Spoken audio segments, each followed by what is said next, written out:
Finish na, Tasha. Very good. O, sino tapos na? Tingnan ni teacher. Gael, nasaan yung sulat mo, Gael? Sulat na po. Wala nang tinta? Ay, naku. Sabihin nyo kay mami nyo, wala nang tinta yung marker nyo. Ngayon pa lang tayo nagsulat.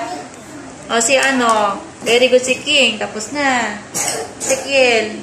Patingin ang gawa. O, ipakita kay teacher yung sinulat nyo. Pakita, dali. Pakita natin kina mami yung sulat nyo. Si Skyler, patingin. O, yan o. Tapos na rin si Skyler. Si Yuri. O, si Nicole. Sulat ka na, Nicole. Si Hades. Patingin ang sulat ni Hades. O, very good. Sige, sulat na.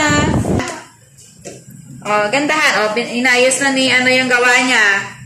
Si Maridel, natutulog. Napuyat yata yan si, si Maridel. Tulog na tulog. O, ikaw, cellphone ka ng cellphone.